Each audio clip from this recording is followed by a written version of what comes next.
Привет! Сегодня поговорим о сожителях-иждивенцах, которые превратили наш с вами организм в коммунальную квартиру и при этом нагло воруют еду и энергию.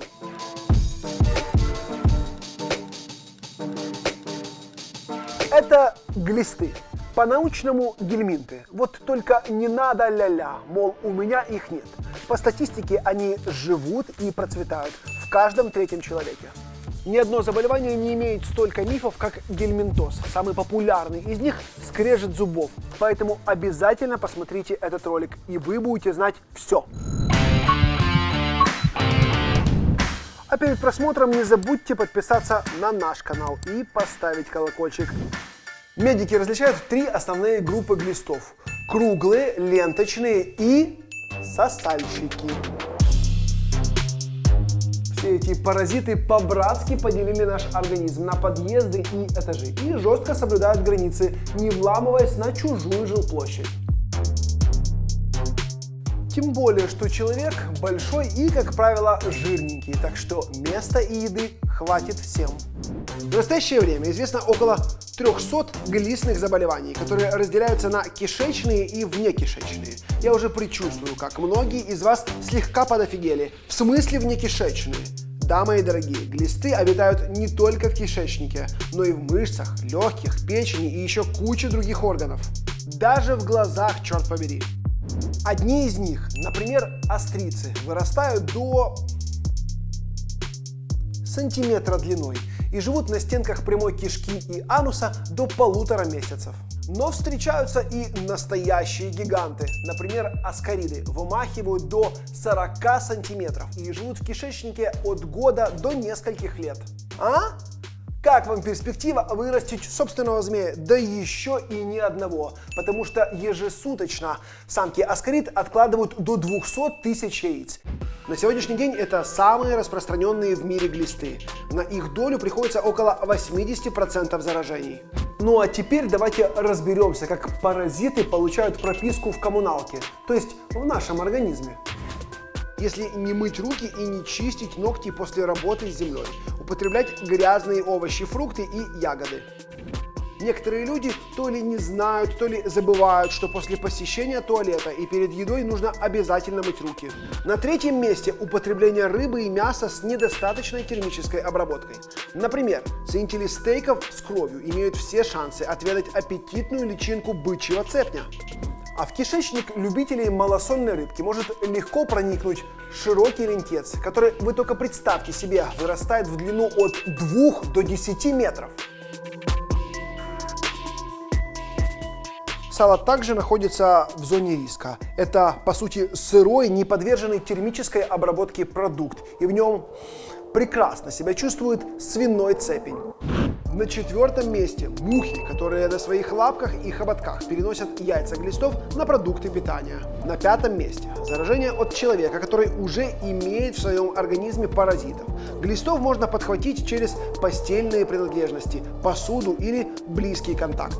И, наконец, 6-е место – грязная вода. Например, если пить из непроверенного источника или случайно заглотнуть воду во время купания. Также категорически нельзя пить некипяченую водопроводную воду, особенно во время путешествий в экзотических странах. Важно помнить, что вероятность заражения глистами в несколько раз повышается летом, поэтому в этот период нужно особо придерживаться правил гигиены. Частенько даже взрослые и, казалось бы, культурные люди яростно грызут ногти, таким образом самолично выдавая паразитам ордер на прописку. Окаленный успехом новосел-яйцеглист попадает в подъезд, то есть в наш род, и пытается заселиться в свободную квартиру. Но не все так просто. Первый – защитный барьер – ферменты ротовой полости. Второй – кислая среда желудка. Третий – местный иммунитет кишечника. Если человек здоровый и цветущий, то яйцеглист сдохнет еще во рту.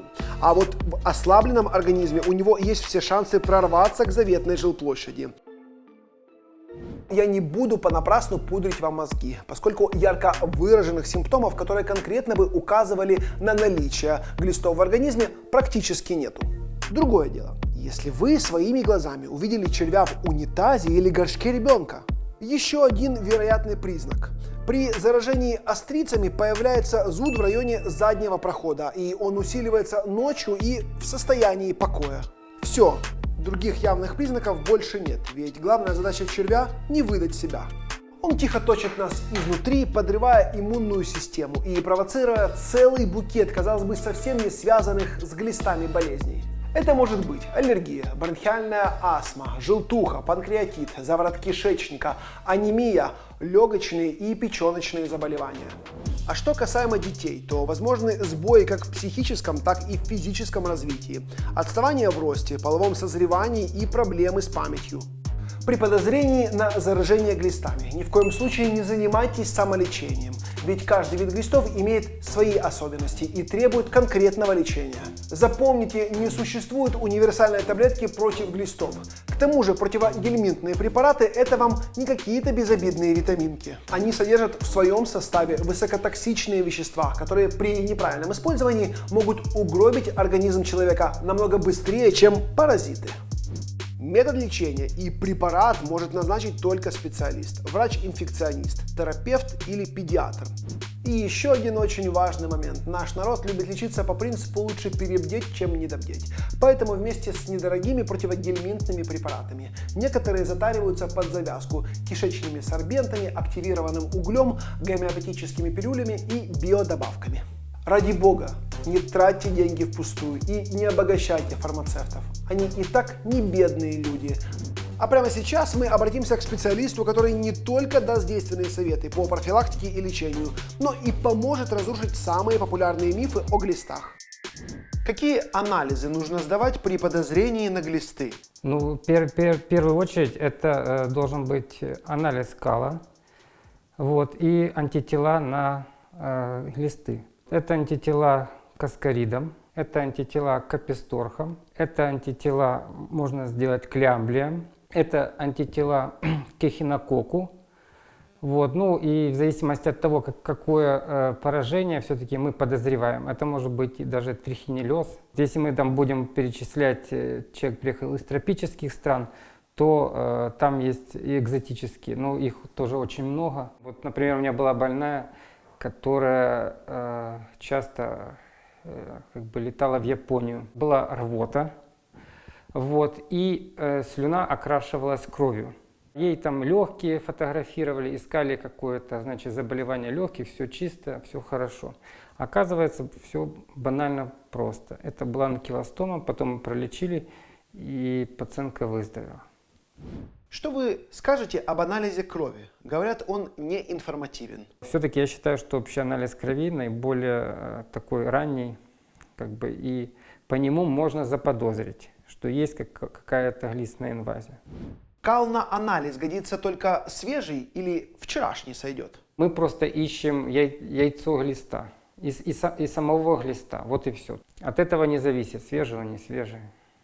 А почему глистов так сложно обнаружить даже в лабораторных условиях? Глист живет, он же живет в кишечнике, он там прикрепляется и сосет из стенки, значит, питательные вещества. Кладка яиц, например, аскариды, она предусматривает что? Что яйца должны попасть в почву, вот, и там созреть.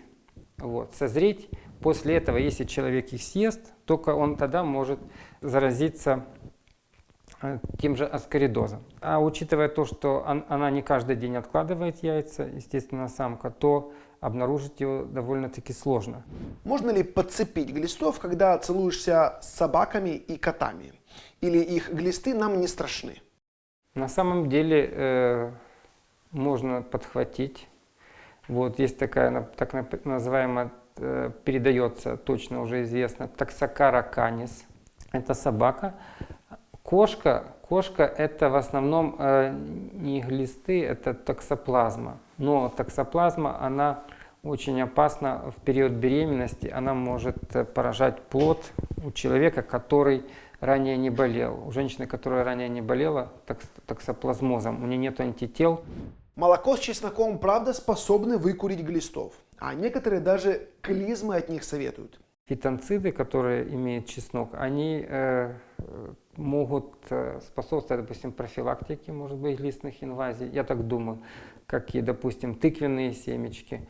Вот, тоже это доказано как бы. Но опять, сможет ли это вывести в конкретном случае всех глистов, неизвестно. Чеснок все-таки может раздражать желудок, вызывать гастрит и может даже язву желудка вызвать, если злоупотреблять чесноком. Клизма, она не очистит нас от паразита. Возможно, ожог заднего прохода и травму человек себе нанесет. Поэтому я не советую экспериментировать. Потом попадет к врачу, будет еще у проктолога лечиться. Народное средство очень опасно. Работают ли против глистов кинза, укроп и петрушка? Да, петрушка отличный там как бы средство, которое как бы стимулирует и работу и кишечника, и иммунной системы. В отношении глистов официальная медицина тут ничего об этом не говорит. Это, скорее всего, просто как бы сказка. Алкоголь глистам помеха? Доза алкоголя, которая убивает, никто же не знает. Может быть и убивает, но раньше ли человек он дозу убьет, или глиста, мы не знаем. Глисты вообще, они произошли, я думаю, даже раньше человека появились. Только потом они вселились в человека. Так уже с человеком сроднились эти паразиты, что уже как бы иммунитет их практически не видят. Эффективно ли принимать противоглистовые препараты иногда на всякий случай? Эти препараты небезопасны. То есть это все равно, что мы будем с вами каждый год просто так пить антибиотики, например. Ну, просто так вот. Ну, потому что мы общаемся, потому что мы чем-то там можем заболеть. А можно ли жить с глистами? В принципе, это не угрожает нашей жизни. Смотря с какими глистами, да, допустим. Австрийцы, конечно, не дадут ему нормально существовать, потому что они, когда откладывают яйца, они вызывают там и зуд, и все остальное. И аллергия у человека просто может быть. А если там, допустим, одна аскарида поселилась, то человек может и не заметить это, и просто как бы она умрет своей смертью там. Какой самый тревожный звоночек, что у человека могут быть глисты? Может быть кашель у человека какой-то быть такой постоянно. Миграция идет личинок, аскарид вот, через легкие. Вот, и вызываются такие вот симптомы. Допустим, на коже какая-то появилась аллергия у человека. От чего аллергия появляется? Потому что продукты жизнедеятельности этих аскарид вызывают у нас аллергические реакции. И у человека могут появляться какие-то красные там пятна или там что-то на теле. Слабость, усталость может быть у человека. Тяжесть там в правом подреберье. Поносы там. То есть понос, то нету поноса. Боли в кишечнике. Вот. Вплоть до аппендицита могут быть. Тут я обычно говорю про диету и про полезные и вредные продукты. Но в случае с глистами это все не работает. Да и эффективность тех же тыквенных семечек, ананасов или чеснока ничтожно мала по сравнению с противогельминтными препаратами. Ну и не ведитесь на эти противоглистные чаи и биодобавки. Это чистой воды шарлатанство. Лучше потратьте эти деньги на анализы кала или крови. Напомню, достаточно сдавать анализ на гельминты раз в год. Поэтому, если у вас или вашего ребенка чешется попа, то помимо анализа кала на яйцеглист вам необходимо сдать анальный соскоб в лаборатории, либо в домашних условиях сделать скотч-тест. И обязательно рано утром, потому что австрийцы откладывают свои яйца по ночам. Сейчас я вам покажу, как провести анальный скотч-тест. Да не бойтесь, не на себе, а на кукле. Отрезаем продолговатый кусочек скотча, складываем пополам и плотно прикладываем полоску липкой стороной к стенкам ягодиц. Дети переносят эту процедуру легко, а вот взрослым незабываемые болевые ощущения обеспечены.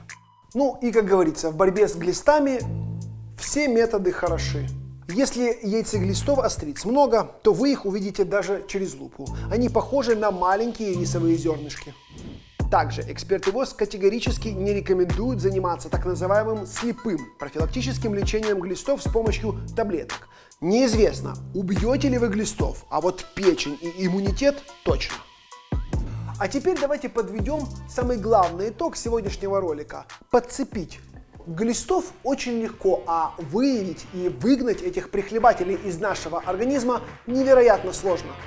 Поэтому, чтобы не превратиться в дом, который разрушил глисты, необходимо придерживаться элементарных санитарных норм и правил гигиены.